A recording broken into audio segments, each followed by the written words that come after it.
Hi, it's Lauren Abrams from 52 Weeks of Hope, and I'm so excited to have Bill Phillips here again. If you haven't heard the podcast this week, which I've already had friends calling me, telling me how much they love it. Wine bought your book? She's like, what happened on the bus? Because I started off talking about you on the bus, and you didn't go into detail. And she's like, maybe that's anyway. So she bought the book, but I was telling her how much I love all the tips and tools, but we didn't talk about you being a medium at all. So I'm going to let you introduce yourself and talk about who you are and what you do for anyone who hasn't heard the podcast. It's so good. I'll get what number podcast it is while you introduce yourself. Thank you. Hi, everyone. My name is Bill Phillips, and I am a psychic medium and channel. And I spend every day of my life basically reading for those around the world, connecting them with their loved ones in spirit, and helping heal one person at a time in my journey. So I'm very grateful to have this opportunity. And it's a true testament to just getting out of the way and letting spirit kind of show me the way, which has been my life's journey for many, many years now. And that's who I am. Yeah. So somebody who really wants to awaken because you're not the only one that's a medium or has these abilities. So who might want to awaken those kinds of abilities in themselves and manifest their dreams and what it is that they can do. Maybe they don't necessarily want to talk to spirit, but to get to their own intuitive abilities. What would you tell them? This is exactly why I wrote this book as well. And the reason for that is it's all about becoming aware of your own energy, who you are at the soul center of yourself, not just the illusion of the outside world around yourself or the physicality. There's a lot more going on in the background and a lot more going on in the invisible world around us as well. So, doesn't matter if you're wanting to connect with your own loved ones in spirit, your own guides, or just your higher self. We're all here to be our own channels for ourselves in this short time that we have in this physical experience.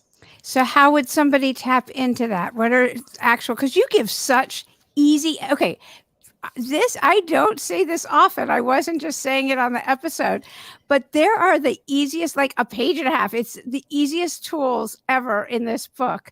So that you give. Yeah. What years ago when I was first developing and understanding my own connection, what I realized was that meditation is a great tool, but if it's drawn out, you lose the connection to it. You might fall asleep or just kind of become, you're not really focused the way that you should be. So I always say less is more when it comes to meditation and visualization. And so I would just encourage someone just to kind of get into a really clear space by just focusing on their breath, going within, feeling the air expand in their belly, releasing it, not letting that continuation stop. That's the first thing I would suggest. I would also suggest once they're in that flow state, when you're in that flow state, other things start to happen around us. We start to become more aware of what we're feeling and what we're experiencing. So that's the first step. The second step that I would suggest would be visualizing the brightest white light that you can possibly imagine in your mind and allowing that light to just consume you, envelop you, surround you. That light is your connection to source. That light is your connection to spirit. And it's your essence as well. It's all the above. And it also protects you on your journey. It uplifts you. It raises your vibration. It helps you see your life from a higher spiritual perspective versus a physical perspective. So it's really simple as long as we just kind of get out of the way, are present minded, and also allow ourselves to tap into something larger than ourselves, that light of spirit, the white light. Did you see the light flash? Your eyes were closed, but the light flashed when you started talking about that. So that was very cool. It happens a lot around me. Yeah. And I think when we're kids, we were so much more open to that. Yes, absolutely. And this is the reason why I started soul searching with the child within, because we all come into this world gifted and vulnerable and open. And then as we are programmed by society around us, we lose touch of that along the way, but we all have it deep within ourselves under layers and layers of conditioning. And once we're able to go back to that really simple place of being, that's where the magical world emerges. Yeah, Yeah. that's so good.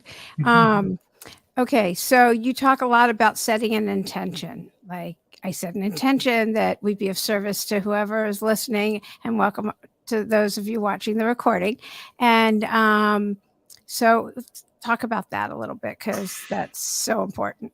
Setting intentions, I believe, is very unique to each individual. I know for myself, it's all about going within, visualizing the energy source of what I'm wanting to create, and then releasing it, surrendering it, like at the speed of light. It's a really quick tool. You could also spend a moment visualizing a scene, like your most wanted scene that you're trying to create, and surrounding it in white light as well, as a way of surrendering your intention too. You could also just speak it into existence. I don't think that we always realize how powerful the vibration of our words actually are. And that also goes with what we're inputting as well, even down to the music that we're listening to. Everything that we're speaking has a creation principle to it and is vibrating around us. So your intention could also just be your spoken word as well, in the present tense or however feels comfortable to you. Yeah. So when do you set an intention every day? Do you set it multiple times a day? How are you with your intentions? When I first wake up in the morning, before I get out of bed, I have this agreement with myself that I have to first start my intention there. Usually it's ingrained with a gratitude statement as well, as simple as thank you, God, for this new day here in the physical world.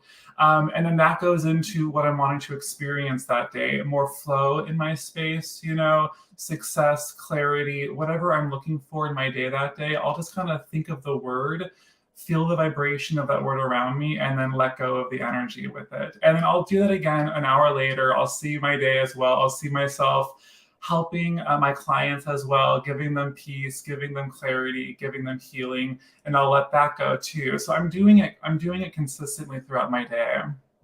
Okay. Yeah, that's so good. Mhm. So somebody that wants to manifest, is it best that they visualize? Is it an individual thing? Because you're talking about seeing it.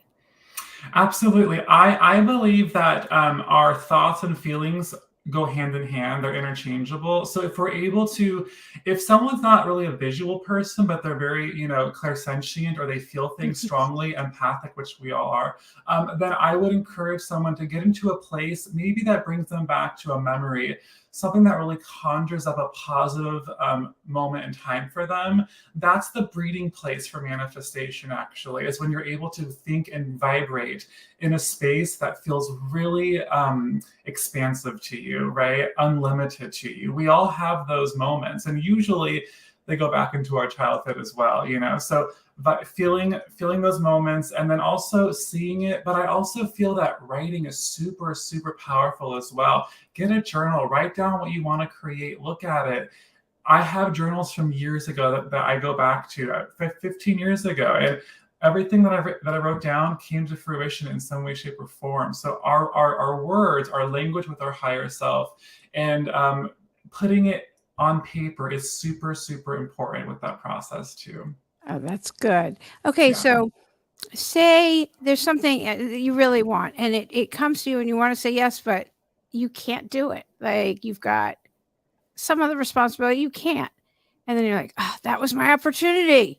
Mm-hmm. And it's gone. And I'm saying yes to the universe, but I can't. I have to do X, Y, and Z, whatever. I think that can't is a 4-letter word. I've always been that mindset. But here's the thing: life happens, and sometimes the opportunities are brought to us. I always say that God brings us to it so He can bring us through it, And so it's one of those things where it's happening for a reason. But a lot of times, though, our ego self, our rational mind, will try to convince us why we're not worthy of that manifestation or of that success, actually. So we will subconsciously, derail our progress by going, I can't do it, X, Y, Z.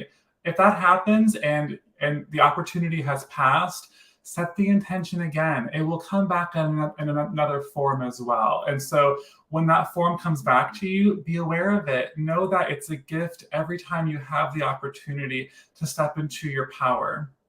Yeah. I also think it's a reinforcement. Oh, you do want that.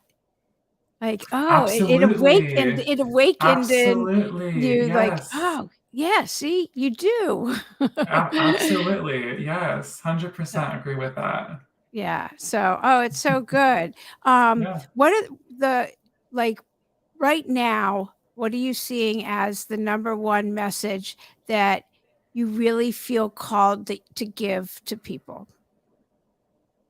That you're never alone. We're living in a world right now that feels very isolated physically, and it's really deteriorating people's mental health and how they're feeling about themselves. So, one thing that we need right now as a human species is more of that connection with each other. And one thing that I feel like we can accomplish, even if we're not in someone's physical presence, because we don't have to be in someone's physical presence to feel connected to them, is to go within, go into your heart space, visualize the people that matter most to you, keep them in that grid of energy.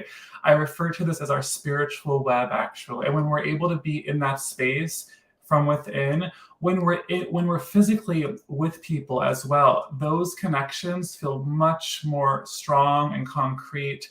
And then when we're not with someone physically, we have the energy residue of what that feels like around us, right? So that's my biggest message. We're not alone on this journey. Yeah, no, that's so good.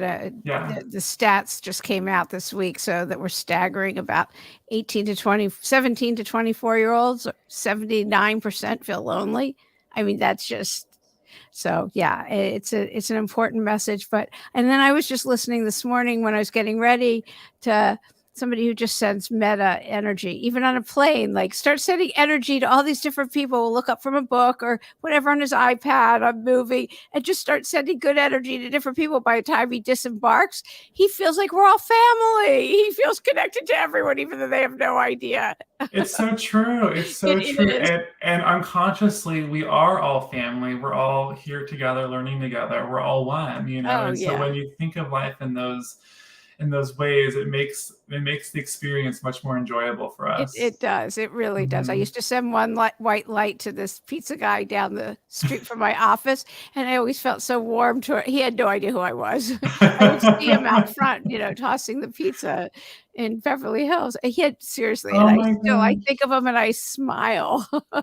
It's a great gift that they're getting, unconsciously, but it's helping them Yeah. on their path. And in doing so, it's helping yourself too. It goes both ways.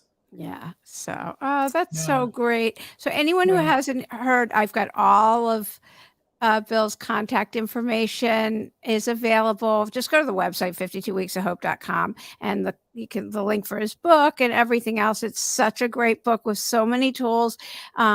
Really, they're feel good. I mean, I did a whole bunch of them just sitting outside in the backyard, and I just felt like I was floating after I did about five Oh, of them, and they were fast, like 3 minutes doing this one or five doing this one, and you made them very easy. So here's the book thank you. and wait. I'm so bad at this, but yay.